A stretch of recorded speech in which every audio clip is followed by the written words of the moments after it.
Hello everyone, मेरा नाम है सुधांशु दुबे और एक बार फिर हाजिर हूं आप सभी के बीच में संजीवनी जेई लेक्चर नंबर 5 के अंदर। क्या कुछ पढ़ने वाले हैं सर आज हम? तो आज बेटा हम इस चैप्टर को समाप्त करने वाले हैं और मैं आपको बता दूं जो फिजिकल प्रॉपर्टीज इस चैप्टर की होती हैं, वैसे तो जेई में उनके अंदर से ज्यादातर सवाल नहीं पूछे जाते हैं, लेकिन अगर जो सवाल पूछे जाते हैं वो सारी बातें मैंने पीरियोडिक टेबल के अंदर कवर कर दी थी। ठीक है, तो इस चैप्टर में एक्सक्लूसिवली जो हमारा टॉपिक बचा हुआ था उन्हीं के बारे में हम चर्चा करने वाले हैं। आज इस चैप्टर को एक नया आयाम, नया पड़ाव देंगे, वो पड़ाव होगा इस चैप्टर का अंत। तो इस चैप्टर का अंत करते वक्त हमें दो ऐसे मेजर टॉपिक जिनके बारे में हमें जानना बेहद जरूरी है, वो है डेट इज अपना हाइड्रोलिसिस वाला पार्ट, एंड सेकेंड पार्ट अगर हम बात करें that is allotrope of carbon. हमारा जो सेगमेंट बचा हुआ था वो हम पूरा करने वाले हैं। तो चलिए इसी के साथ बिना किसी देरी के शुरुआत करते हैं साहब। हम अपने topic date is allotrope of carbon के बारे में हम पढ़ेंगे आज, एलोट्रॉप्स ऑफ कार्बन। ठीक है, और दूसरी चीज जो हम पढ़ने वाले हैं इस चैप्टर के अंदर that is hydrolysis of group 13 and group 14। सिर्फ हम ग्रुप 13 ग्रुप 14 जो इस चैप्टर से रिलेटेड है उसके कंपाउंड्स के हाइड्रोलिसिस की चर्चा करेंगे और वो बहुत बड़ा सेगमेंट नहीं रहने वाला है। ठीक है, और इसी के साथ आज हमारा ये पी ब्लॉक जो है वो समाप्त हो जाएगा। तो चलिए बिना किसी देरी के शुरुआत करते हैं।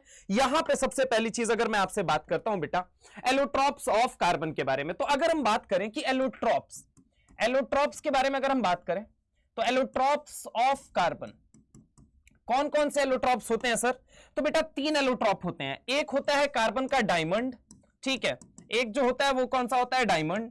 दूसरा अगर हम बात करें तो दूसरा होता है डेट इज ग्रेफाइट, और तीसरा अगर हम बात करें तीसरा डेट इज फुलरीन। ये 3 तरह के एलोट्रॉप की बात हम करते हैं। ठीक है, तो यहां पे अगर हम बात करें कि एक कौन सा है डायमंड, एक कौन सा है ग्रेफाइट और एक कौन सा है आपका फुलरीन है। अब अगर हम बात करें कि सबसे ज्यादा प्योर एलोट्रॉप कौन सा है इनमें से, तो सबसे ज्यादा प्योर एलोट्रॉप जो होता है वो होता है बेटा फुलरीन। कौन सा होता है? फुलरीन। ठीक है, तो फुलरीन की जब हम बात करते हैं तो ये सबसे ज्यादा अगर कहा जाए कि सबसे ज्यादा प्योरेस्ट एलोट्रॉप होता है। वहीं सबसे ज्यादा इंप्योर कौन सा होता है? तो मोस्ट इंप्योर कौन सा होता है? डेट इज, अगर हम बात करें फुलरीन जैसे कि अपना प्योर है, वैसे ही डायमंड क्या होता है? तो ये सबसे ज्यादा इंप्योर होता है। क्या मेरी बात समझ में आई? तो अगर हम बात करें ये इंप्योर होता है और वो कैसा होता है? कहा जाए कि प्योर होता है। ठीक है, कहा जाता है डायमंड के बारे में कि ये कोवेलेंट सॉलिड है। कोवेलेंट सॉलिड से मुझे एक बात याद आती है कि सॉलिड जो है अपने पास वो कौन कौन से होते हैं? तो सॉलिड स्टेट के अंदर क्लास 12th में फिजिकल केमिस्ट्री के अंदर आप पढ़ोगे कि 4 तरह के सॉलिड होते हैं। एक होता है कोवेलेंट सॉलिड, जिनके अंदर होता है जाइंट नेटवर्क, बहुत बड़ा नेटवर्क होता है। ठीक है, तो ऐसे सॉलिड को हम कहते हैं कोवेलेंट सॉलिड। वहीं जैसे कि आप लिक्विड होता है, पानी क्या है? लिक्विड होता है ना, लेकिन अगर आप उसको फ्रीजर के अंदर रख दोगे तो बर्फ बनेगा। अब बर्फ भी एक सॉलिड है, मतलब वो बर्फ जो है वो सॉलिड है, लेकिन वो कैसा सॉलिड है? मॉलिक्यूलर सॉलिड है। तो अगर हम बात करें कोवेलेंट एक सॉलिड होता है, एक सॉलिड होता है मॉलिक्यूलर सॉलिड होता है। ठीक है, एक कौन सा होता है? तो एक होता है आयोनिक सॉलिड होता है, और एक कौन सा होता है? तो एक होता है मेटेलिक सॉलिड होता है। ये 4 तरह के सॉलिड के बारे में हमें चर्चा करनी होती है। One is your what? Covalent, another one is your what? Molecular, third one is your what? Ionic, and fourth one is your what? कैसा सॉलिड? मेटेलिक सॉलिड होता है। ठीक है, अब जैसे कि अगर हम बर्फ की बात करें तो वो कैसा सॉलिड है? वो आपका मॉलिक्यूलर सॉलिड है। जैसे कि ड्राई आइस किसे कहते हैं? सॉलिड CO2 को कहते हैं। तो ड्राई आइस जो होता है बेटा ये किसे कहा जाता है? सॉलिड CO2 को। तो ये भी किसका एग्जांपल बन जाता है? ये भी आपके मॉलिक्यूलर सॉलिड का एग्जांपल बन जाता है। ऐसी अगर मैं बात करूं बर्फ का गोला, ये कैसा है? तो आपका मॉलिक्यूलर सॉलिड है। जैसे कि अगर हम बात करें कि आइस भी कैसा है? Molecular solid. इसके अलावा अगर हम बात करें मीथेन के बारे में, ठीक है, तो CH4 कैसा होता है? वो भी मॉलिक्यूलर सॉलिड होता है। लेकिन अगर कोवेलेंट सॉलिड की बात किया जाए तो बेटा कोवेलेंट सॉलिड में जो सबसे पहले नंबर पे आता है दैट इज योर व्हाट? आपकी अगर हम बात करें डायमंड। डायमंड कैसा है? तो एक कोवेलेंट सॉलिड है। कैसा है? कोवेलेंट सॉलिड है। ठीक है, हार्डेस्ट सब्सटेंस होता है। कैसा सब्सटेंस है बेटा? तो ये हार्डेस्ट सब्सटेंस है। ठीक है, हार्डेस्ट सब्सटेंस इसे माना गया है। हार्डेस्ट सब्सटेंस इतना हार्ड होता है कि इसे एब्रेसिव की तरह यूज किया जाता है। एब्रेसिव बोले तो कौन? जो स्टोन कटिंग में यूज किया जाए। किसे? स्टोन कटिंग में। तो इसे कहां यूज किया जाता है बेटा? स्टोन कटिंग में भी इसका यूज किया जाता है। अगर बात किया जाए डायमंड के बारे में तो डायमंड एक थर्मल कंडक्टर है। थर्मल कैसा है? बोलो जल्दी। कंडक्टर।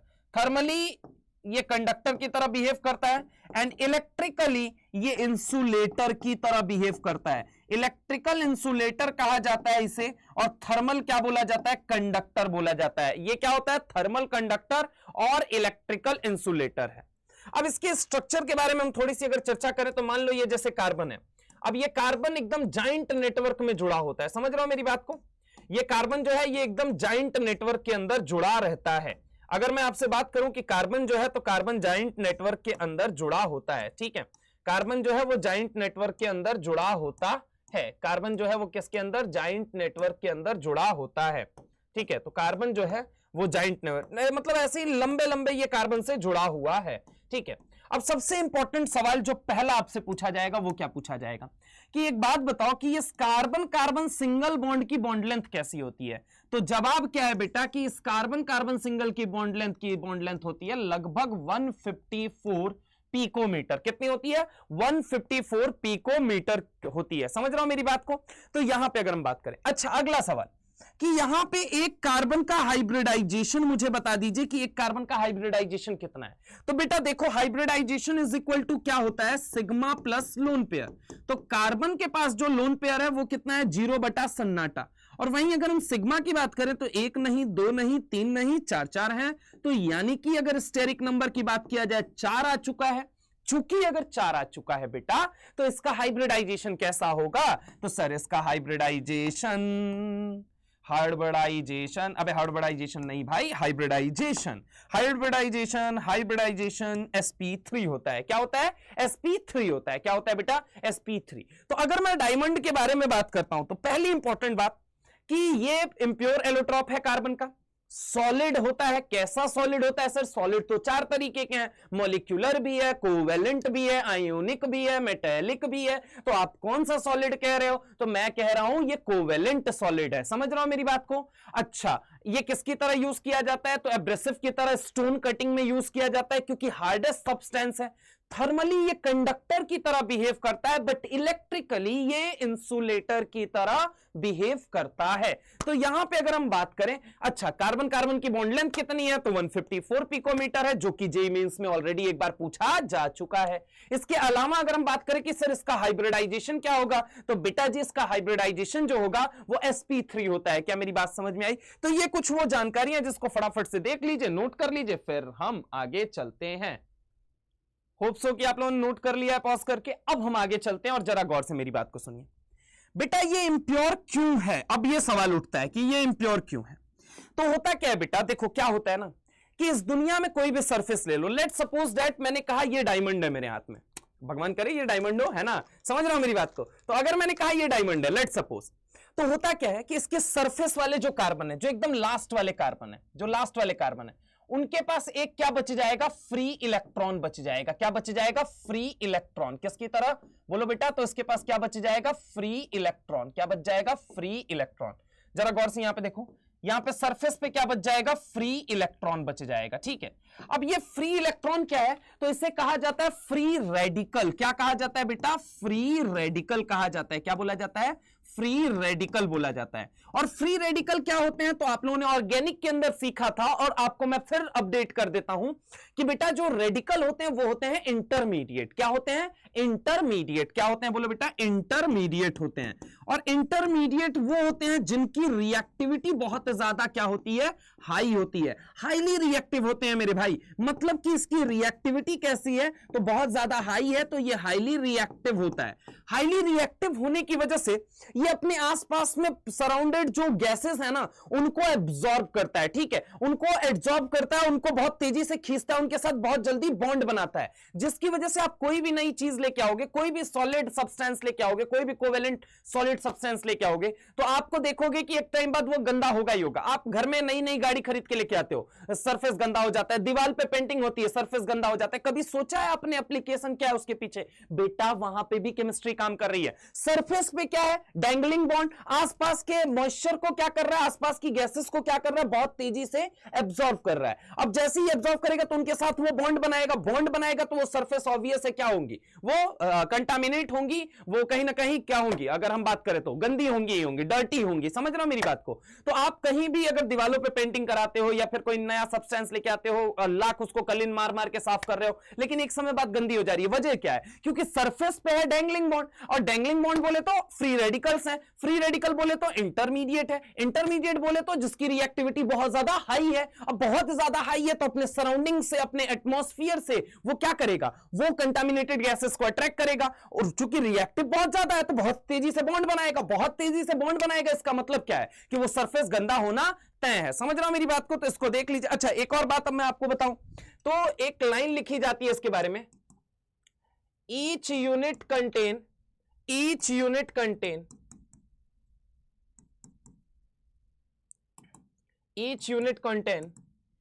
8 मेंबर।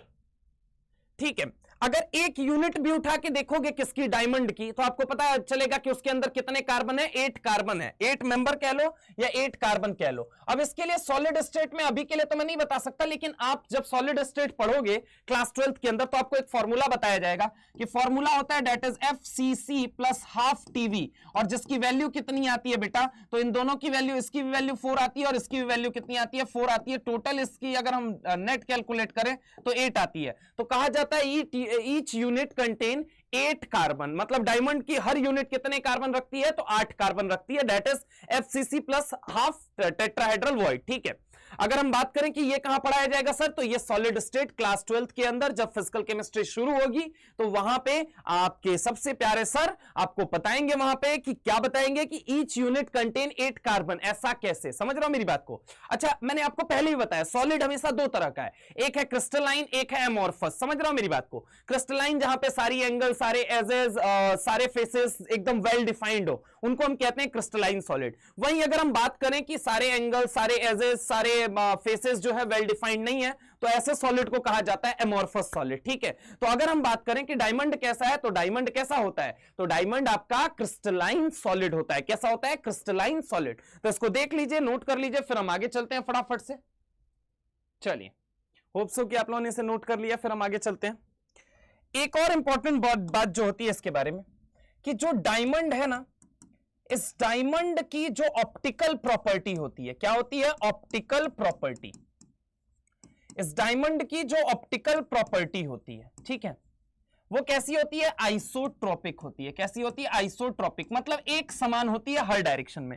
जो ऑप्टिकल प्रॉपर्टी होती है वो आइसोट्रोपिक होती है। लेकिन अगर हम बात करें इसकी mechanical property, like hardness, hardness जो होती है, ऐसा नहीं है कि डायमंड ओवरऑल बहुत ज्यादा हार्ड है, कहीं कहीं सॉफ्ट पोर्शन है, तो फिर कहीं अंदर वाला पोर्शन जरूरी नहीं कि एकदम हार्ड हो और बाहर वाला एकदम कहा जाए एकदम सॉफ्ट हो, या बाहर वाला एकदम हार्ड हो अंदर वाला एकदम सॉफ्ट हो, ऐसा नहीं होता है। अगर आप देखेंगे उसकी मैकेनिकल प्रॉपर्टी लाइक हार्डनेस, तो कहीं हार्ड तो कहीं सॉफ्ट, कहीं हार्ड कहीं सॉफ्ट। मतलब ये क्या होता है कि अगर हम इसकी बात करते हैं ऑप्टिकल प्रॉपर्टी, तो वो आइसोट्रोपिक होती है, एक समान होती है। ठीक है, अगर वहीं पे हम बात करें कि इसकी mechanical properties like hardness, example के तौर पे अगर मैं बात करता हूं इसकी कठोरता यानी हार्डनेस जो होती है वो कैसी होती है? वो एनआइसोट्रोपिक होती है। तो ऑप्टिकल प्रॉपर्टी ऑफ डायमंड कैसी होती है? वो आइसोट्रोपिक होती है। ठीक है, but mechanical property of diamond कैसा होता है? Mechanical property of diamond, mechanical property of diamond कैसा होता है बेटा? तो मैकेनिकल प्रॉपर्टी ऑफ डायमंड होता है, ऑफ डायमंड एनआइसोट्रोपिक। कैसा होता है? एनआइसोट्रोपिक। कैसा होता है? एनआइसोट्रोपिक होता है। समझ रहे हो मेरी बात को? ये कैसा होता है? एनआइसोट्रोपिक होता है। ठीक है, अब इसके अलावा मैं अगर तुमसे बात करता हूं और चर्चाएं अगर मैं तुम्हें इसके बारे में करूं, तो इसके बारे में कहा जाता है delta HF not. Delta HF not अगर हम बात करें तो ये डायमंड के लिए कितना होता है? डायमंड के लिए इसकी वैल्यू होती है 1.9। कितना होता है? 1.9। और डेल्टा HF नॉट क्या है? तो स्टैंडर्ड एंथैल्पी ऑफ फॉर्मेशन है। क्या है बेटा? बोलो जल्दी। Standard enthalpy of formation. बोलो बोलो सारे बोलो। स्टैंडर्ड एंथैल्पी ऑफ फॉर्मेशन क्या होता है? Standard enthalpy of formation. अब इन्हीं की बातों के साथ अगर हम कहें तो डायमंड के बारे में अगर ये वो बातें हैं जो कि अगर आपको आती हैं, तो डायमंड के बारे में आपको इससे ज्यादा कुछ याद करके नहीं जाना है। जो भी सवाल बनेगा वो यहीं से बनेगा, इससे बाहर आने का कोई चांस सच नहीं होता है। नाउ द क्वेश्चन अराइजेस कि अब इसके बाद से हम कौन सा पढ़ने वाले हैं। तो इसके बाद जो हम पढ़ने वाले हैं दैट इज ग्रेफाइट। तो इसको देख लीजिए एक बार, फिर हम आगे चलते हैं कि ग्रेफाइट एग्जैक्टली है क्या। ठीक है, तो फटाफट से इसको देख लो बेटा सारे लोग, फिर हम आगे चलते हैं ग्रेफाइट के बारे में। ठीक है, ठीक है, चलिए आइए ग्रेफाइट के बारे में हम देखते हैं। ग्रेफाइट, तो ग्रेफाइट के बारे में सुनना। ग्रेफाइट में क्या है, तो ये रहा carbon carbon carbon carbon carbon carbon carbon carbon carbon. ठीक है, अब अगर मैं तुमसे बात करता हूं तो जरा गौर से यहां पे समझने की कोशिश करना। नीचे भी ऐसे ही मैं बना लेता हूं carbon carbon carbon carbon carbon carbon carbon. ठीक है, अब जरा गौर से यहां पे समझने की कोशिश करो। यहां पे अगर मैं तुमसे बात करता हूं बेटा, तो जरा गौर से देखना।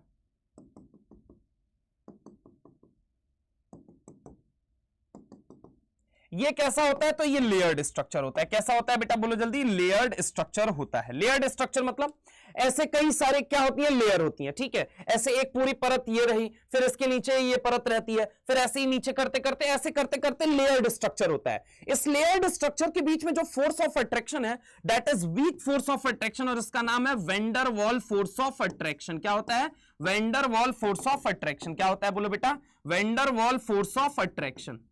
वैन डर वाल force of attraction, van der वाल फोर्स ऑफ अट्रैक्शन होता है। जो वैन डर वाल फोर्स ऑफ अट्रैक्शन है बेटा, वो एक वीक फोर्स ऑफ अट्रैक्शन होता है। क्या होता है, वीक फोर्स ऑफ अट्रैक्शन। कैसा होता है, वीक फोर्स ऑफ अट्रैक्शन होता है। कैसा होता है, वीक फोर्स ऑफ अट्रैक्शन।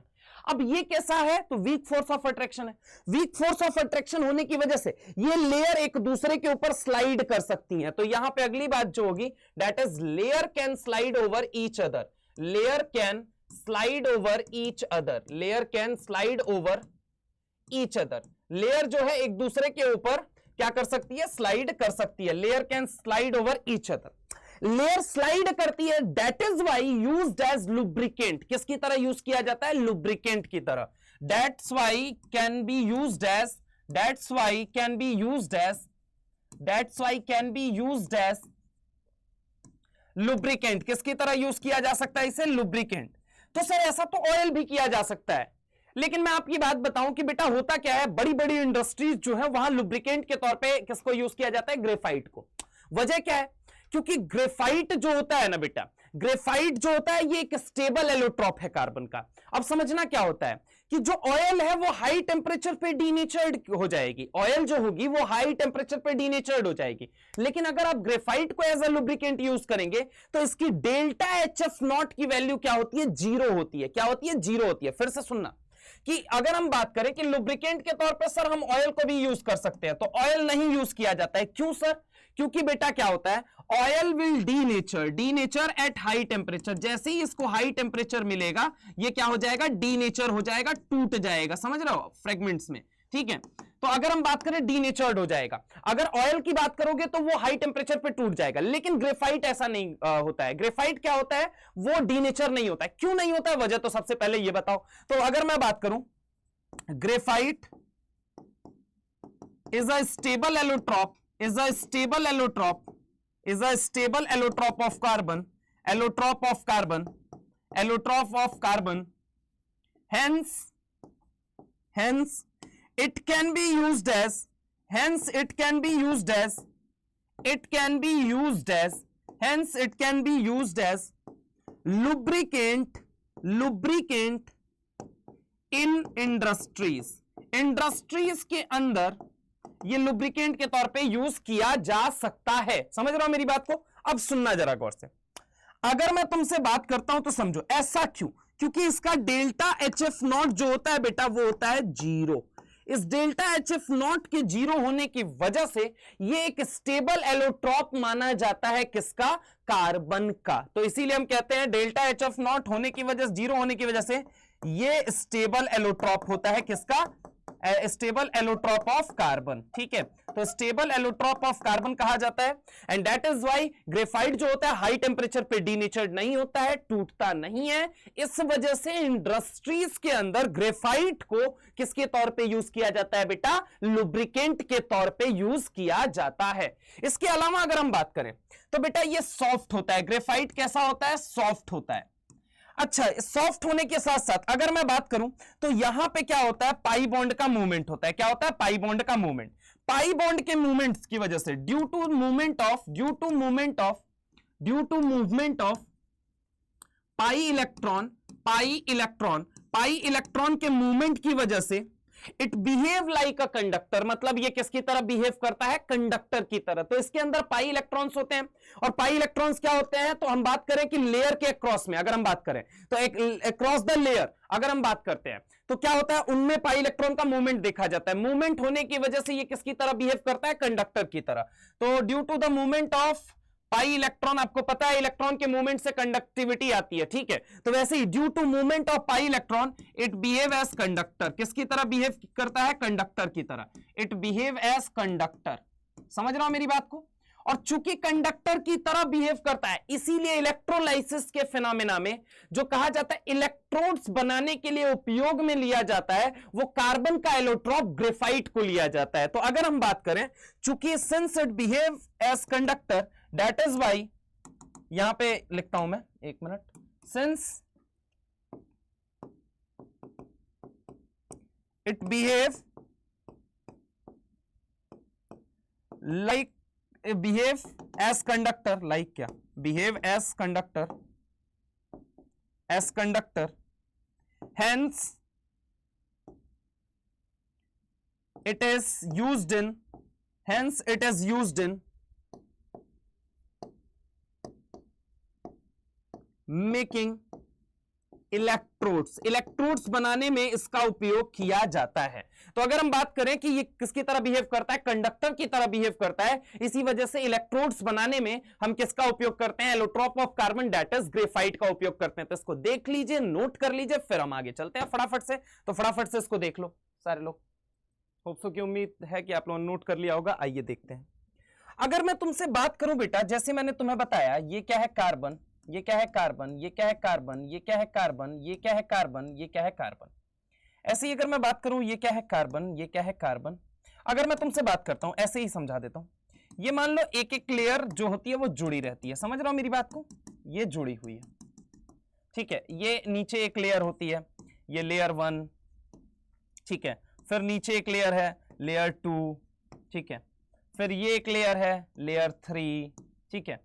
फिर और अगर हम बात करें, ऐसे ही नीचे करते करते अगर हम जाएं तो नीचे वाली लेयर होती है, ठीक है। समझने की कोशिश करना। ये क्या हो गया? Layer 4। Let suppose each layer, इसको क्या बोलोगे? तो इसको बोलोगे ग्रेफीन। क्या बोलोगे? ग्रेफीन। इसको क्या बोलोगे? तो ये भी क्या हो गया? ग्रेफीन। ये भी क्या हो गया? अगर अलग अलग बात करें तो सब लेयर को आपस में अगर हम बात करें कि इस लेयर को क्या कहा जाएगा? ग्रेफीन। इसको भी ग्रेफीन, इसको भी ग्रेफीन, इसको भी ग्रेफीन। इसको क्या बोला जाएगा सर? ग्रेफीन। अगर हम बात करें ओवरऑल इसको क्या बोला जाएगा? तो बोला जाएगा ग्रेफाइट। क्या बोला जाएगा? ग्रेफाइट, ठीक है। अब अगर मान लो एक लेयर को मैं निकाल लेता हूं, एक लेयर को लेट सपोज ये वाली लेयर है, इसको निकाल के और मैंने ऐसे चिपका दिया। अगर जब मैं ऐसे चिपकाऊंगा तो ये कैसा दिखेगा? वो आओ देख लेते हैं थोड़ा सा। आओ देखो, अगर मैं अब तुमसे बात करता हूं, वो कैसा लेयर दिखेगा?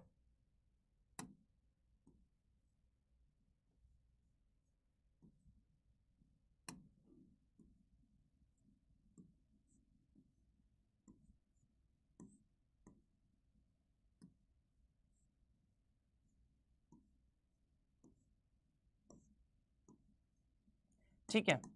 अगर मैं तुमसे बात करता हूं प्रत्येक लेयर, ये अपने आप में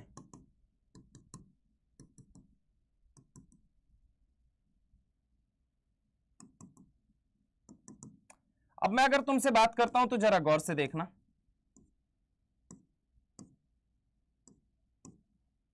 ये देखो, होता क्या है कि अगर मैं तुमसे बात करूं, ये एक लेयर मैंने जो ऐसे लेयर थी ना, ये वाली ऐसे लेयर थी, ये वाली ऐसे समझो, इसको लिया और इसको मैंने ऐसे चिपका दिया।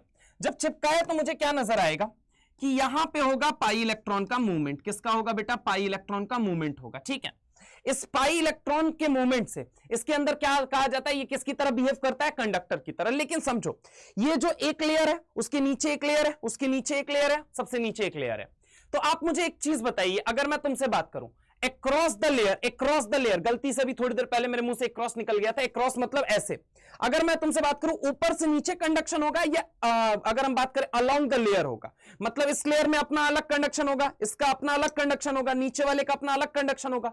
इन दोनों लेयर का आपस में नहीं होगा। क्यों? क्योंकि पाई इलेक्ट्रॉन का जो मूवमेंट है बेटा, ये मैंने कैसे रिप्रेजेंट किया, मैंने कहा ये लेयर ऐसे है, इसको मैंने ले जाके ऐसे छाप दिया है। तो अगर मैं बात करूं इस लेयर में अपना क्या हो रहा है, कंडक्शन हो रहा है, इस लेयर में अपना कंडक्शन हो रहा है, ना कि इन दोनों लेयर के बीच में हो रहा है। तो जो कंडक्शन हो रहा है, अगर मैं तुमसे बात करूं कंडक्शन अक्रॉस द लेयर हो रहा है या अलोंग द लेयर हो रहा है, तो सर कंडक्शन जो है वो अलोंग द लेयर हो रहा है। कहां हो रहा है? अलोंग दी लेयर हो रहा है। कहां हो रहा है? अलोंग दी लेयर हो रहा है। ठीक है, अलोंग दी लेयर होने की वजह से, अलोंग दी लेयर होने की वजह से conduction is along the layer. ठीक है, तो अगर हम बात करें कंडक्शन की अगर हम बात करें तो conduction is along the layer, is along the layer, conduction is along the layer. Conduction कैसा होता है? अलोंग दी लेयर होता है। समझ रहा हो मेरी बात को? चूंकि कंडक्शन अलोंग दी लेयर हो रहा है, कंडक्शन अलोंग दी लेयर हो रहा है, दैट इज वाई अगर हम बात करें कि कंडक्टिविटी जो है वो आइसोट्रोपिक है या एनाइसोट्रोपिक। तो भाई देखो, कंडक्शन जो होता है अक्रॉस दी लेयर नहीं होता है, अक्रॉस दी लेयर नहीं होता है, अक्रॉस दी लेयर नहीं होता है, अक्रॉस दी लेयर नहीं होता है, अक्रॉस दी लेयर नहीं होता है। समझ रहे हो मेरी बात को? अक्रॉस दी लेयर नहीं होता है, दैट इज वाई अगर हम बात करते हैं अक्रॉस दी लेयर नहीं हो रहा है, that is why along the layer हो रहा है, अलोंग दी लेयर हो रहा है, हो रहा है, और अक्रॉस दी लेयर नहीं हो रहा है। दैट इज वाई अगर हम बात करें कंडक्शन जो है इसकी वो कैसी प्रॉपर्टी है, आइसोट्रोपिक है या एनाइसोट्रोपिक है। तो अगर हम बात करें कंडक्शन जो होगा, कंडक्शन जो होगा, कंडक्शन जो होगा बेटा, कंडक्शन वो एन आइसोट्रोपिक होता है। किसके अंदर? अगर हम बात करें ग्रेफाइट के अंदर कैसा होता है, तो एन आइसोट्रोपिक होता है। कैसा होता है? एन आइसोट्रोपिक होता है। क्योंकि ये कहां नहीं हो रहा है, अगर हम बात करें तो ये अलोंग दी लेयर तो हो रहा है, लेकिन अक्रॉस दी लेयर नहीं हो रहा है, क्योंकि पाई इलेक्ट्रॉन के मूवमेंट से सब कुछ हो रहा है, और पाई इलेक्ट्रॉन का जो मूवमेंट है वो कैसे हो रहा है? अलोंग दी लेयर हो रहा है, अलोंग दी लेयर हो रहा है, ना कि अक्रॉस दी लेयर। और जब तक मूवमेंट ऑफ इलेक्ट्रॉन नहीं आएगा, कंडक्टिविटी की आप बात नहीं करोगे। तो अगर हम बात करें कि जो कंडक्शन होता है इसके अंदर आइसोट्रोपिक या एनाइसोट्रोपिक, तो जवाब है एनाइसोट्रोपिक। ठीक है, अब अगर हम बात करें, जरा गौर समझना, तो ये भी क्या होता है? कोवेलेंट सॉलिड होता है। कैसा होता है? कोवेलेंट सॉलिड, कोवेलेंट या नेटवर्क सॉलिड, दोनों कुछ भी कह लो, दोनों बात सही है। ठीक है, कोवेलेंट या नेटवर्क सॉलिड होता है। मॉलिक्यूल कैसा है? तो जाइंट मॉलिक्यूल है। कैसे है? Giant molecule. अगर वही मॉलिक्यूल छोटा हो तो वो कैसा सॉलिड बनाएगा? तो मॉलिक्यूलर। फॉर एग्जांपल मैंने बर्फ वगैरह, मीथेन वगैरह का एग्जांपल, ड्राई आइस का एग्जांपल आपको दिया ही था। ठीक है, अब अगली बात आती है कि क्या हम ग्रेफाइट से डायमंड बना सकते हैं? बिल्कुल बना सकते हैं। ग्रेफाइट से डायमंड बना सकते हैं क्या? तो हाँ, बिल्कुल बना सकते हैं। तो ग्रेफाइट से डायमंड अगर आपको बनाना है, ग्रेफाइट टू डायमंड आप बना सकते हो। कंडीशन क्या है सर? ग्रेफाइट से डायमंड, डायमंड से ग्रेफाइट आप बना सकते हो। ठीक है, बस फर्क कितना है? तो ये देखो, ये इसका वॉल्यूम कैसा होता है? तो इसका वॉल्यूम होता है हाई वॉल्यूम। अब हाई वॉल्यूम की कोई चीज है और डायमंड का वॉल्यूम कैसा होता है? Low volume. अगर मैं बात करूं हाई वॉल्यूम से लो वॉल्यूम में जाना है, तो पहली चीज तो एक्टिवेशन एनर्जी चाहिए। एक्टिवेशन एनर्जी कैसी चाहिए? हाई, हाई एक्टिवेशन एनर्जी चाहिए। रिएक्शन को शुरू करने के लिए जो लगने वाली एनर्जी होती है, दैट इज एक्टिवेशन। रिएक्शन को स्टार्ट करने के लिए, रिएक्शन को इनिशिएट करने के लिए, रिएक्शन को शुरू करने के लिए लगने वाली एनर्जी कैसी होती है? दैट इज एक्टिवेशन एनर्जी होती है। तो अगर हम बात करें कि ग्रेफाइट से मुझे डायमंड बनाना है, दैट इज मुझे कैसी एक्टिवेशन एनर्जी चाहिए? हाई एक्टिवेशन एनर्जी चाहिए। कैसा चाहिए बोलो बेटा? High activation energy, high activation energy. दूसरी अगर मैं बोलूं कि क्या नेसेसरी कंडीशन है, तो एक्टिवेशन एनर्जी तो बहुत ज्यादा हाई चाहिए, पहली चीज। दूसरी चीज अगर हम बात करें टेम्परेचर कैसा होगा, तो देखो हाई वॉल्यूम से लो वॉल्यूम की तरफ तुम जा रहे हो, हाई वॉल्यूम से किसी चीज को लो वॉल्यूम में कन्वर्ट कर रहे हो, इसका मतलब ये टेम्परेचर तुम्हें कैसा रखना पड़ेगा? हाई रखना पड़ेगा। कैसा रखना पड़ेगा? हाई। ठीक है, हाई टेम्परेचर, पहली चीज। अच्छा, प्रेशर कैसा रखना पड़ेगा? तो प्रेशर आप मुझे बताइए कि अगर आप हाई वॉल्यूम से किसी को कंप्रेस करके ही तो लो वॉल्यूम में लेके जाओगे, तो प्रेशर भी कैसा चाहिए? बहुत ज्यादा हाई चाहिए। अच्छा, हाई टेम्परेचर का एक और लॉजिक है, रिएक्शन को शुरू करने के लिए, चूंकि ये स्टेबल एलोट्रॉप है, समझना, ये ग्रेफाइट जो होता है इसका डेल्टा HF0 कितना होता है बेटा, तो डेल्टा HF0 इसका होता है 0, और इसका डेल्टा HF0 कौन सा है, तो इसका डेल्टा HF0 है 1.9, यानी कि स्टेबल कौन हुआ, तो जिसका 0 है। डेल्टा HF0 यानी स्टैंडर्ड एंथैल्पी ऑफ फॉर्मेशन उस एलोट्रॉप का 0 होता है जिसकी स्टेबिलिटी सबसे ज्यादा होती है। फिर से सुनिए मेरी बात को, मैंने क्या बोला, मैंने आपसे कहा, क्या कहा कि जो ग्रेफाइट है इसका डेल्टा HF0 कितना है, 0 है।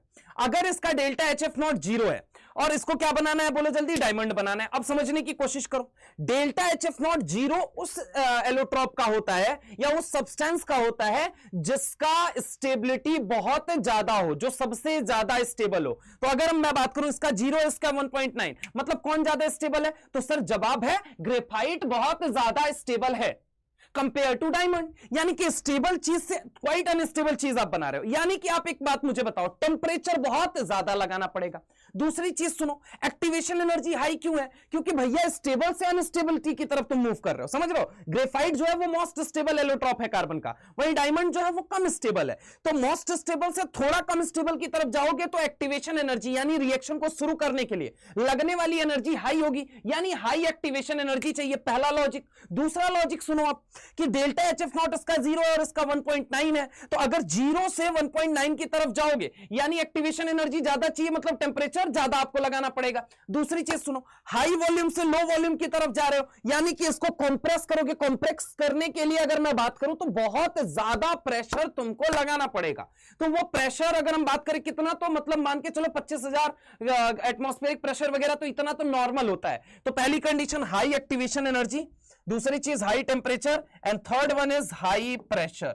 यहां पे अगर हम बात करें तो हाई प्रेशर के अंदर आप क्या बना सकते हैं, ग्रेफाइट से डायमंड की तरफ जा सकते हैं। समझ रहा हूं मेरी बात को।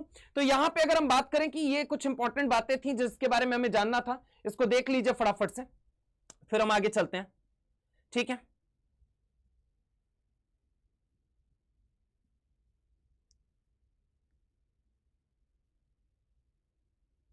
ठीक है, चलिए यहां पे देखो हो गया, चले आगे चले, ठीक है। चलिए अब अगर हम बात करें स्टैंडर्ड एंथैल्पी ऑफ फॉर्मेशन, किसकी बात कर रहे हैं, standard enthalpy of formation, standard enthalpy of formation,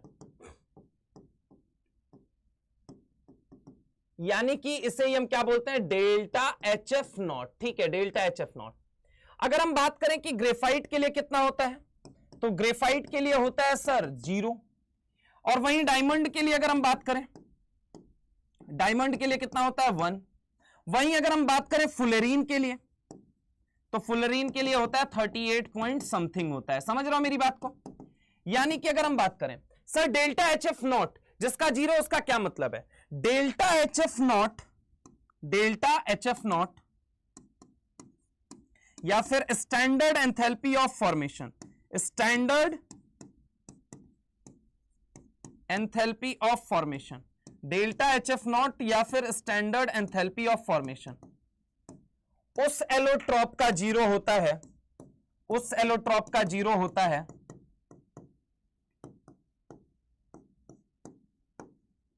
zero होता है जो सबसे ज्यादा स्टेबल होता है, जो सबसे ज्यादा स्टेबल होता है, सबसे ज्यादा स्टेबल होता है, ठीक है। तो अगर हम बात करें ग्रेफाइट का कितना है, तो 0 है। अगर हम बात करें कि डायमंड का कितना है, तो 1.9 होता है, सॉरी 1.9, और फुलेरीन का कितना है, तो डेट इज 38 पॉइंट समथिंग होता है। अब ये बताइए कि डेल्टा HF0 है क्या, तो heat of formation is heat, इसे हम क्या बोल सकते हैं, हीट ऑफ फॉर्मेशन भी बोल सकते हैं। तो अगर कहा जाए कि सर आप मुझे बताइए डेल्टा HF0 आखिर है क्या, तो डेल्टा HF0 की अगर जब हम बात करते हैं बेटा, heat of formation is a heat required for 1 mole substance under standard condition. इसको आप क्या कह सकते हो, स्टैंडर्ड एंथैल्पी ऑफ फॉर्मेशन को हीट ऑफ फॉर्मेशन क्या बोल सकते हो, हीट ऑफ फॉर्मेशन। तो हीट ऑफ फॉर्मेशन, ठीक है, heat of formation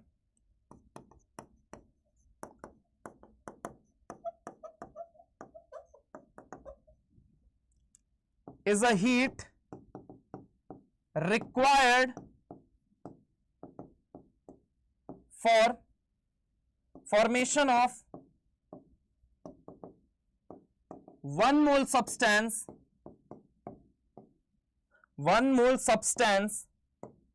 under standard condition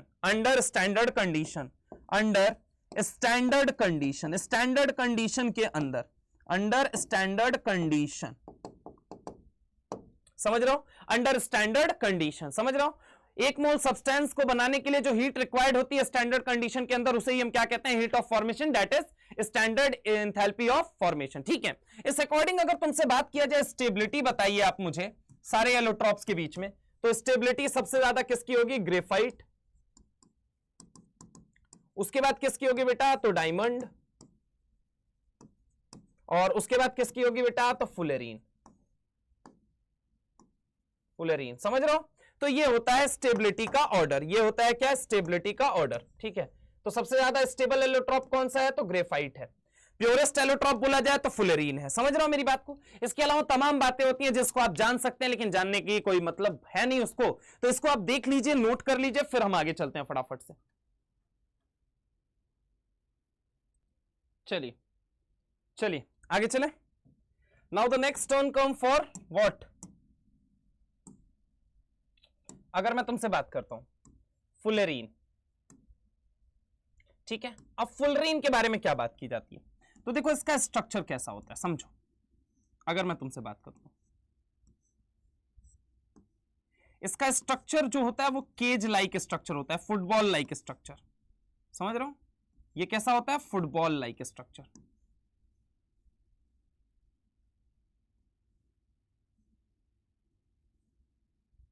ठीक है, अगर मैं तुमसे बात करूं पहली चीज फुलेरीन के अंदर, तो पहली चीज ये कैसा होता है, फुटबॉल लाइक स्ट्रक्चर। कैसा होता है, फुटबॉल लाइक स्ट्रक्चर। और फुटबॉल में आपने देखा होगा कि उसमें क्या होता है, रेगुलर पेंटागन भी होते हैं और हेक्सागन भी होते हैं। ठीक उसी तरीके से इसके अंदर अगर आप देखोगे तो इसके अंदर क्या है, पेंटागन भी है, कलर चेंज कर लेने दो मुझे। इसके अंदर अगर मैं तुमसे बात करता हूं तो इसके अंदर क्या है, पेंटागन भी है, ठीक है, पेंटागन, और इसके अंदर क्या है, हेक्सागन। जो हमारे सिलेबस में जो हमसे पूछा जा सकता है जो है fullerene, that is most common C60 है। तो मोस्ट कॉमन अगर हम बात करें, मोस्ट कॉमन फुलेरीन हमारे सिलेबस में, तो most common fullerene is fullerene is C60। समझ रहे हो मेरी बात को, C60 होता है। अब अगली बात यहां पे सुनने और समझने की कोशिश करो कि अगर C60 है तो इसके अंदर जो हेक्सागन होते हैं वो कितने होते हैं, 20 होते हैं, और पेंटागन कितने होते हैं, तो वो 12 होते हैं। ये नंबर आपको याद रखना है, ये जेई ने पूछ भी रखा है, ठीक है, तो आईआईटी जेई ने पूछ रखा है, तो यहां पे आईआईटी जेई ने पूछ रखा है। तो आपको मैं बता दूं, उसने पूछा कि जो फुलेरीन है उसके अंदर कितने पेंटागन्स हैं और कितने हेक्सागन्स हैं। तो जवाब क्या है कि बेटा इसके अंदर हेक्सागन 20 होता है, पेंटागन कितना होता है, 12 होता है। Now try to understand. अगर मैं आपसे बात करूं कि इसके अंदर माता रानी, गीता, बाइबल, कुरान ने एक बात और लिखी है, वो बात क्या है, उन्होंने ये बात कही है कि भाई देखो इसके अंदर क्या नहीं पाया जाता, डैंगलिंग बॉन्ड नहीं पाया जाता। दैट डजंट मीन कि हाँ डायमंड और ग्रेफाइट के अंदर हम स्टडी ना करें। डायमंड और ग्रेफाइट के अंदर अगर हम बात करते हैं बेटा, तो वो इसके अंदर नहीं पाया जाता। इसका मतलब यह है कि औरों के अंदर पाया जाता है। और मैंने एक लाइन यूज की कि जो कोवेलेंट सॉलिड होते हैं वो ऑलमोस्ट सबके पास क्या होता है, डैंगलिंग बॉन्ड होता है। अगर मैं इसकी बात करता हूं तो ये कैसा सॉलिड है, तो ये मॉलिक्यूलर सॉलिड है और इसके पास नो डैंगलिंग बॉन्ड। यहां पे अगर हम बात करें मॉलिक्यूलर सॉलिड और इसका डैंगलिंग बॉन्ड ऐसा, यहां पे अगर हम बात करें तो नो डैंगलिंग बॉन्ड। और चूंकि डैंगलिंग बॉन्ड नहीं है इसलिए आसपास की इंप्योरिटी से रिएक्ट नहीं करेगा, तो डर्टी नहीं होगा, कंटामिनेट नहीं होगा, hence it is the purest allotrope of carbon. इसे कहा जाता है प्योरेस्ट एलोट्रॉप ऑफ कार्बन। तो no dangling bond, hence it is purest allotrope of carbon. इसे क्या कहा जाता है, purest allotrope of carbon. Purest allotrope of carbon कहा जाता है। क्या कहा जाता है, प्योरेस्ट एलोट्रॉप ऑफ कार्बन। ये फुटबॉल लाइक स्ट्रक्चर होता है। मोस्ट कॉमन फुलेरीन जो है वो C60 है। कैसा सॉलिड है, मॉलिक्यूलर सॉलिड है। अच्छा, अगर मैं तुमसे बात करूं तो इसके अंदर बीच में अगर बात किया जाए तो बीच में बेंजीन रिंग होती है। बेंजीन रिंग होने की वजह से ये कैसा होता है, एरोमेटिक इन नेचर। कैसा होता है, एरोमेटिक इन नेचर। कैसा होता है, और एरोमेटिक इन नेचर होता है। ठीक है, अब अगर हम बात करें कि यहां पे एक कार्बन का हाइब्रिडाइजेशन देखोगे तो हाइब्रिडाइजेशन नजर आएगा, दैट इज CsP2 नजर आता है। कितना आता है, sp2। तो अगर हम बात करें कि डायमंड के अंदर हाइब्रिडाइजेशन sp3 था, ग्रेफाइट के अंदर भी पाई बॉन्ड थे, तो हाइब्रिडाइजेशन कितना होगा, sp2 होगा। और अगर हम बात करें कि इसके अंदर फुलेरीन के अंदर इसका हाइब्रिडाइजेशन, तो इसका भी हाइब्रिडाइजेशन कितना होगा, बोलो बेटा, इसका भी होगा sp2 होगा। समझ रहा हो मेरी बात को? अब जरा गौर से मेरी बात को समझने और सीखने की कोशिश करना कि इसके अंदर कार्बन कार्बन सिंगल बॉन्ड भी है और कार्बन कार्बन डबल बॉन्ड भी है। डबल बॉन्ड की बॉन्ड लेंथ होती है छोटी, दैट इज 138.5 पिकोमीटर, और इसका कितना होता है, 141.5 पिकोमीटर होता है।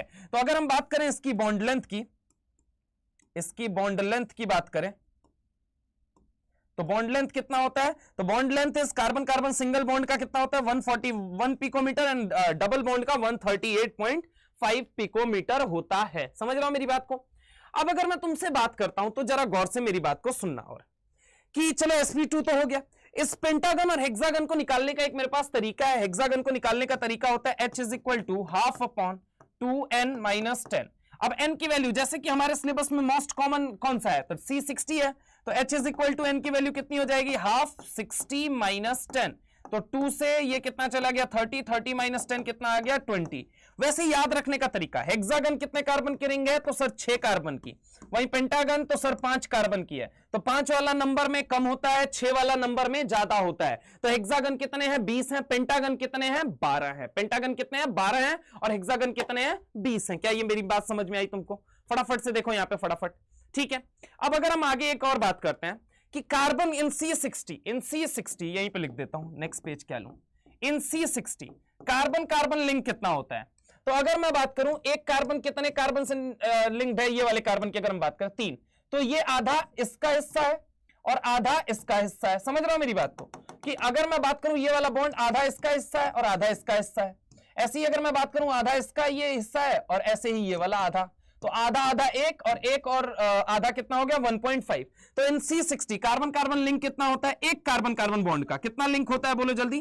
तो एक कार्बन बॉन्ड का होता है, एक कार्बन बॉन्ड का होता है, रुको एक मिनट मैं लिख देता हूं, एक कार्बन कार्बन सिंगल बॉन्ड का होता है 1.5। तो C60 के केस में कितना होगा, तो C60 इज इक्वल टू होगा 1.5 इंटू 60, डेट इज कितना आ जाएगा, 90। कितना आ जाएगा, 90 आ जाएगा, ठीक है। क्या सर जैसे डायमंड को हम बनाते थे ग्रेफाइट से, इलेक्ट्रोड से, क्या हम इसको बना सकते हैं? हाँ बिल्कुल, it can be prepared from graphite electrodes. Graphite के इलेक्ट्रोड से इसे बनाया जा सकता है, लेकिन अगर मैंने बोला कि कंडीशन कैसी होनी चाहिए, वोल्टेज बहुत हाई होना चाहिए और माहौल कैसा होना चाहिए, इनर्ट होना चाहिए। क्यों सर? तो पहले सुन लो, इट कैन बी प्रिपेयर्ड, ये एकदम लास्ट में आप लिख लेंगे, it can be prepared, it can be prepared from graphite electrodes, from graphite electrodes, it can be prepared from graphite electrodes. Graphite electrode से इसे बनाया जा सकता है। जब आपस में उन्हें टकराओगे, वोल्टेज कैसा रखना पड़ेगा, high voltage, with high voltage, with high voltage, with high voltage and inert atmosphere। माहौल कैसा होना चाहिए, इनर्ट होना चाहिए, इनर्ट एटमॉस्फेयर। अब देखो ये बहुत इंपॉर्टेंट बात है, समझ रहा हूं मेरी बात को, ये बहुत ज्यादा इंपॉर्टेंट बात है। क्यों सर? जब ग्रेफाइट इलेक्ट्रोड्स को आपस में टकराओगे तो ऑब्वियस है वहां पे क्या होगा, अगर माहौल इनर्ट है तो ऑब्वियस है ग्रेफाइट अपने एक फॉर्म से दूसरे फॉर्म में बदलेगा। अच्छा, कार्बन की डिफरेंट डिफरेंट फॉर्म्स हैं, एक डायमंड है, एक ग्रेफाइट है, एक फुलेरीन है। समझ रहा हूं मेरी बात को? तो अगर हाई वोल्टेज है, अगर हाई वोल्टेज है तो उसमें क्या होगा, जब उन्हें आपस में टकराओगे तो बहुत सारा इनॉमरस अमाउंट ऑफ एनर्जी तो निकलेगी। अच्छा, माहौल कैसा है, इनर्ट है, तो इनर्ट माहौल होने की वजह से, नॉन रिएक्टिव माहौल होने की वजह से ग्रेफाइट जो है वो किसी से रिएक्ट नहीं कर पाएगा। वो होगा क्या, वो अपनी एक फॉर्म से दूसरी फॉर्म में चेंज हो जाएगा। और फुलेरीन है क्या, तो कार्बन का एलोट्रॉप ही तो है। तो भैया नया कुछ बनने की बजाय वहां पे क्या बनेगा, तो वहां पे ग्रेफाइट अपनी एक फॉर्म से दूसरी फॉर्म में बदलेगा, दैट इज फ्लोरीन बनेगा। क्या बनेगा, फुलेरीन बनेगा। और ऐसा भी नहीं कि इंडस्ट्री के अंदर बहुत ज्यादा अमाउंट में, बहुत लार्ज स्केल में बनता है, बहुत क्वाइट मतलब माइन्यूट अमाउंट में बनता है, ठीक है। तो सबसे इंपॉर्टेंट बात क्या है, इसके अंदर दो वर्ड इंपॉर्टेंट है, one is inert atmosphere and second one is high voltage. क्या होना चाहिए, हाई वोल्टेज होना चाहिए, और एटमॉस्फेयर कैसा होना चाहिए, इनर्ट होना चाहिए। क्या ये बात मेरी तुमको समझ में आई, बोलो मेरे भाई हाँ या ना। तो ये बात होप सो कि तुम्हें समझ में आई होगी। दिस वाज ऑल अबाउट, अगर हम बात करें फुलेरीन एंड कार्बन, एंड इसके अलावा अगर हम बात करते हैं दैट इज डायमंड। अब एक जो कॉमन बात है एकदम लिख लेते हैं कि अगर कहा जाए most purest most pure allotrope of carbon, most pure allotrope of carbon. तो अगर हम बात करें मोस्ट प्योर कौन सा होता है, डेट इज फुलेरीन। ठीक है, most common allotrope, most common fullerene हमारे सिलेबस में जो है वो कौन सा है, most common fullerene, that is C60। इसके अंदर याद रखना 12 पेंटागन होते हैं और 20 हेक्सागन होते हैं। ठीक है, ये दो बातों पे आपसे सवाल पूछा जाएगा। ठीक है, अगली बात अगर हम करते हैं आपसे आगे, तो अगली बात क्या है कि स्टेबिलिटी का ऑर्डर क्या होगा, stability of allotrope, that is सबसे ज्यादा होगा ग्रेफाइट, देन क्या होगा डायमंड, देन क्या होगा फुलेरीन। ठीक है, इम्प्योर एलोट्रॉप ऑफ कार्बन,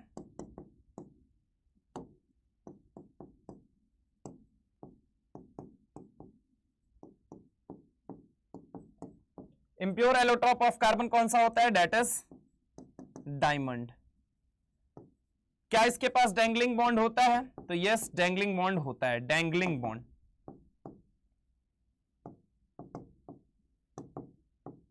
इसके पास डैंगलिंग बॉन्ड होता है। अगर वहीं हम बात करें कि डैंगलिंग बॉन्ड किसके पास नहीं होता है, तो fullerene do not have dangling bond, fullerene के पास डैंगलिंग बॉन्ड नहीं है। ठीक है, अगर हम बात करें इसके अलावा कार्बन कार्बन बॉन्ड लेंथ सबसे ज्यादा लंबी किसमें होगी, डायमंड। ठीक है, सबसे ज्यादा कितनी होती है, 154 पिकोमीटर के करीब होती है, समझ रहे हो। इसके अलावा अगर मैं तुमसे बात करता हूं तो हाइब्रिडाइजेशन, हाइब्रिडाइजेशन पे सवाल बनाया जा सकता है, हाइब्रिडाइजेशन। तो हाइब्रिडाइजेशन किसका किसका, तो sp2 किसका किसका होता है, sp2 होता है ग्रेफाइट का, एंड किसका होता है फुलेरीन का। ठीक है, वहीं अगर हम बात करें sp3 होता है किसका, दैट इज डायमंड का। मॉलिक्यूलर सॉलिड कौन सा है, तो फुलेरीन। कोवेलेंट सॉलिड कौन सा है, तो आपका डायमंड और ग्रेफाइट, ये कैसे होते हैं, कोवेलेंट सॉलिड। और फुलेरीन कैसा सॉलिड है, तो मॉलिक्यूलर सॉलिड, मॉलिक्यूलर सॉलिड। ठीक है, तो ये कुछ वो बातें हैं जिनके बारे में हमने चर्चा की। तो यहां पे आके एलोट्रॉप ऑफ कार्बन फिनिश होता है। एलोट्रॉप ऑफ फास्फोरस भी है, सल्फर भी है, लेकिन अभी वो पढ़ने का समय आपके नहीं है, वो क्लास 12th के अंदर दिया हुआ है। तो क्लास 12th वाली पोर्शन को हम 12th में ही डील करेंगे। हमने वो बातें की हैं जो 11th की एनसीईआरटी के अंदर, माता रानी गीता बाइबल के अंदर कहा जाता है कि जेई का पेपर जो है, अगर हम बात करें सच में, अगर आपको एनसीईआरटी ढंग से आती है तो आपको डेफिनेटली वो आपके लिए टफ नहीं होगा। मैंने वो बात एक्सप्लेन की है, जब आप एक एक लाइन पढ़ोगे तो आपको एक एक वर्ड, एक एक लाइन, एक एक चीजें बड़ी आसानी से समझ में आएंगी। ठीक है, तो आप इसे देख लीजिए, नोट कर लीजिए, फिर हम आगे चलते हैं अपने next portion, that is hydrolysis of group 13 and group 14 compounds. चलिए बेटा आगे चलें, नेक्स्ट पार्ट पे हम आते हैं। नेक्स्ट पार्ट अपना क्या है, हाइड्रोलिसिस। क्या है, हाइड्रोलिसिस। हाइड्रोलिसिस का मतलब क्या होता है, तो पानी का टूटना, पानी का टूटना। हाइड्रोलिसिस का मतलब होता है पानी का टूटना। क्या होता है बोलो जल्दी, पानी का टूटना। ठीक है, हाइड्रोलिसिस का मतलब क्या होता है, पानी का टूटना। समझ रहे हो मेरी बात को, अब समझने की कोशिश करो, पानी का टूटना। अब जरा यहां पे समझने की कोशिश करना कि पानी जब टूटेगा तो कितने कंपोनेंट में टूटेगा, एक H+ आयन और एक टूटेगा OH- आयन। किसमें टूटेगा, H+ आयन, और एक किसमें टूटेगा, OH- आयन में। समझ रहे हो, एक H+ आयन में टूटेगा और एक किसमें टूटेगा, OH- आयन में टूटेगा। ठीक है, अब जरा गौर से यहां पे समझो, H+ और OH- में टूटेगा। अब जरा गौर समझना कि आखिर ये हाइड्रोलिसिस कैसे होती है। जैसे कि मैंने कहा ये वाटर है, और वाटर के पास क्या होता है बेटा, लोन पेयर। तो लोन पेयर होने की वजह से ये किसकी तरह बिहेव करता है, तो न्यूट्रल न्यूक्लियोफाइल। तो सर ये न्यूक्लियोफाइल क्या है, तो ऑर्गेनिक में सुनोगे बेटा तुम, ऑर्गेनिक केमिस्ट्री के अंदर, कि रिएजेंट दो तरह के होते हैं, एक इलेक्ट्रॉन देके बॉन्ड बनाते हैं और एक इलेक्ट्रॉन लेके बॉन्ड बनाते हैं। क्या बोला मैंने, एक इलेक्ट्रॉन देके बॉन्ड बनाते हैं, एक इलेक्ट्रॉन लेके बॉन्ड बनाते हैं। तो जो देके बॉन्ड बनाता है वो होता है न्यूक्लियोफाइल, और जो इलेक्ट्रॉन लेके बॉन्ड बनाए, इलेक्ट्रॉन लेके बॉन्ड बनाए, इलेक्ट्रॉन लेके बॉन्ड बनाए, इलेक्ट्रॉन लेके बॉन्ड बनाए, उसको हम कहते हैं, बोलो बेटा क्या, उसको हम बोलते हैं इलेक्ट्रोफाइल। जो भिखारी है, जो लेगा को, जो भिखारी है जिसके पास खाली कटोरा है, और अगर खाली कटोरा नहीं है, मार्क माय वर्ड, बहुत इंपॉर्टेंट बात बोल रहा हूं, अगर खाली कटोरा नहीं है तो खाली कटोरा वो क्रिएट कर सकता है। For example polar pi bond, खाली कटोरा होता नहीं है लेकिन वो खाली कटोरा क्रिएट कर सकते हैं, उनको हम बोलते हैं क्या, इलेक्ट्रोफाइल। और अगर हम बात करें कि जो इलेक्ट्रॉन पेयर देके बॉन्ड बनाए, ये ले पकड़ बॉन्ड बना मेरे साथ, जो इलेक्ट्रॉन पेयर देके बॉन्ड बनाए उसे हम क्या बोलते हैं, न्यूक्लियोफाइल। तो ये किसकी तरह काम करता है, न्यूट्रल न्यूक्लियोफाइल। क्यों? क्योंकि इसके पास है लोन पेयर। ये लोन पेयर होने की वजह से कहता क्या है कि भाई मैं तुमको इलेक्ट्रॉन देने के लिए तैयार हूं। अब जरा गौर से समझना, एक कंपाउंड है ए जिससे जुड़ा हुआ है लिविंग ग्रुप। सर ये लिविंग ग्रुप क्या होता है? बेटा याद रखना, जीवन में जो जितनी जल्दी तुमको छोड़ के चला जाए वो उतना बेहतरीन लिविंग ग्रुप होता है, वो उतना बेहतरीन लिविंग ग्रुप होता है। जीवन में जो जितनी जल्दी तुमको छोड़ के चला जाए वो उतना बेहतरीन लिविंग ग्रुप होता है। अब देखो जरा गौर से, अगर हम बात करें कि ए के पास क्या होना जरूरी है हाइड्रोलिसिस के लिए, वेकेंट ऑर्बिटल होना जरूरी है। क्या होना जरूरी है? Vacant orbital. अरे चचा तुम्हारे पास खाली ऑर्बिटल होगा नहीं तो इलेक्ट्रॉन लोगे कहां, बताओ ना जरा। तो इसके पास खाली ऑर्बिटल, खाली कटोरा होना जरूरी है।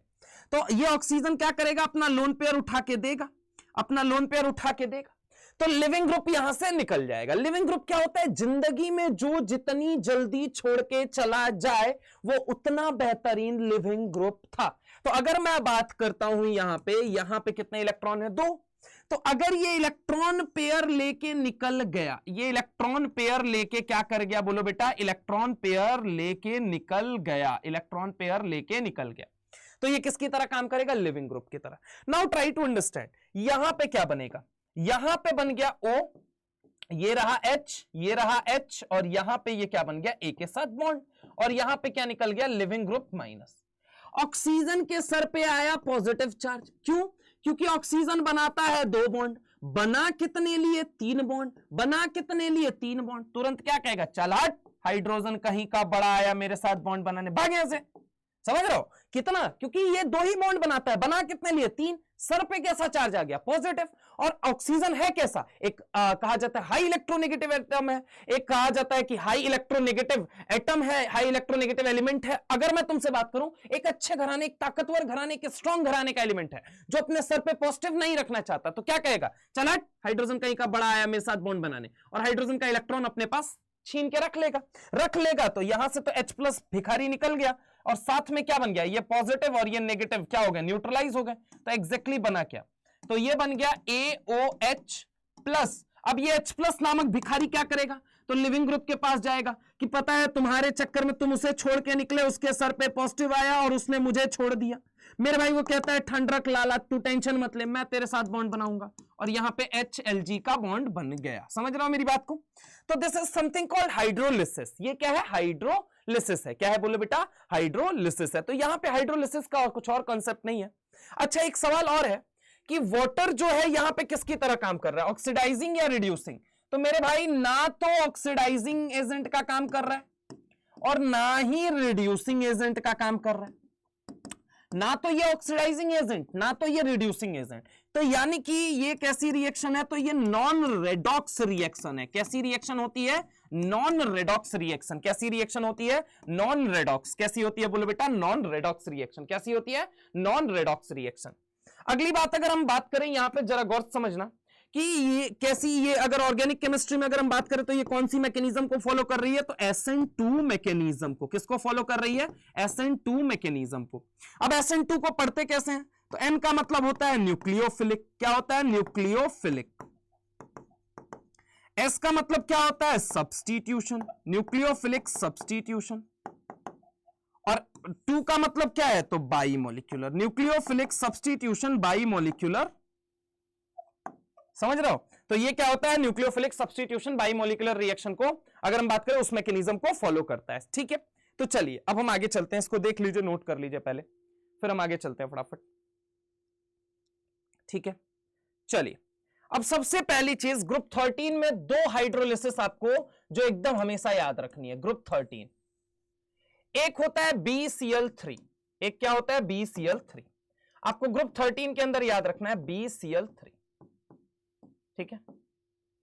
अब देखो जरा गौर से, यहां पे हाइड्रोलिसिस करोगे तो हाइड्रोलिसिस का मतलब क्या है, पानी की प्रेजेंस में तोड़ना। तो इसका ईएन क्या है, ये है मोर ईएन वाला। मोर ईएन वाला अपने सर पे क्या रखेगा, तो सर नेगेटिव रखेगा। तो यहां कैसा चार्ज आएगा, पार्शियल डेल्टा नेगेटिव, और यहां कैसा चार्ज आएगा, पार्शियल डेल्टा पॉजिटिव। अब अगर मैं तुमसे बात करता हूं तो यहां पे जब पहला बॉन्ड तोड़ोगे तो कौन सा बॉन्ड आएगा, OH, और यहां क्या आएगा, H। तो ये जैसे ही बॉन्ड तोड़ोगे तो यहां कितने बॉन्ड टूटेंगे, तो सर 3 बॉन्ड। तो यहां पे 3 OH माइनस आएंगे, ठीक है, और यहां पे 3 H प्लस के साथ कौन निकल जाएगा, 3 H प्लस के साथ निकल जाएगा आपका 3 मोल HCl निकल गया, ठीक है, और प्लस यहां पे क्या बन गया, 3 मोल H3BO3, ठीक है, क्या बन गया, 3 मोल H3BO3 बन गया। तो पहला तो ये हो गया। दूसरा इसके अंदर जो याद रखोगे दैट इज AlCl3। किसका याद रखोगे, AlCl3। अब AlCl3 का अगर आप देखोगे तो H2O के साथ तोड़ोगे तो यहां पे क्या होगा, ये बॉन्ड टूटा, OH इधर की तरफ, H इधर की तरफ, ये बॉन्ड ऐसे ही टूटा, ये बॉन्ड ऐसे ही टूटा, तो यहां पे OH माइनस, यहां पे OH माइनस, यहां पे H प्लस, यहां पे H प्लस, तो यहां पे क्या बन गया, AlOH का होल थ्राइस, और यहां पे HCl क्या हो जाएगा, HCl, और HCl आएगा तो व्हाइट फ्यूम बनेगा। क्या बनेगा, व्हाइट फ्यूम बनेगा, थोड़ा बहुत व्हाइट फ्यूम आएगा ही आएगा। अब ये देखो वाटर कैसा होना चाहिए, तो मॉइस्चर मतलब कम होना चाहिए, क्योंकि एक्सेस ऑफ मॉइस्चर होगा तो यहां पे आपको पता होना चाहिए AlCl3 में एक्सेस ऑफ वाटर के प्रेजेंस में, एक्सेस ऑफ वाटर के प्रेजेंस में, एक्सेस ऑफ वाटर के प्रेजेंस में यहां पे क्या हो जाएगा, एक्सेस ऑफ वाटर के प्रेजेंस में यहां पे हाइड्रेशन होता है। एंड हाइड्रेशन और हाइड्रोलाइसिस दोनों अलग चीज है, दोनों अलग चीज है। हाइड्रेशन क्या है, हाइड्रेशन है जल योजन, जल का जुड़ना। जैसे NaCl की कभी हाइड्रोलिसिस नहीं होती है, वहां हमेशा हाइड्रेशन होता है। क्या होता है, हाइड्रेशन होता है। क्या होता है बोलो बेटा, हाइड्रेशन होता है। तो यहां पे अगर हम बात करें कि जरा गौर से समझने की कोशिश करना कि AlCl3 के केस में एक्सेस ऑफ वाटर में,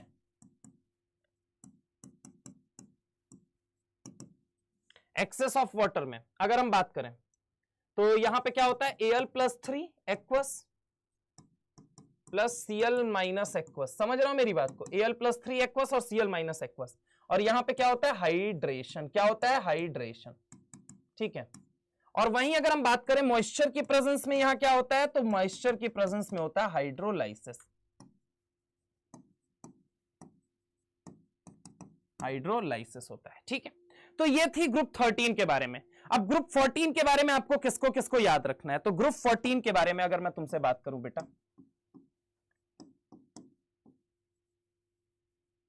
ग्रुप 14, तो ग्रुप 14 के बारे में अगर मैं तुमसे बात करता हूं तो सबसे पहले CCl4, CCl4 के हाइड्रोलिसिस के ऊपर सवाल आपसे पूछा जाता है। इंपॉर्टेंट जो होते हैं वो क्या होते हैं, तो एक होता है SiCl4 और एक होता है SiF4।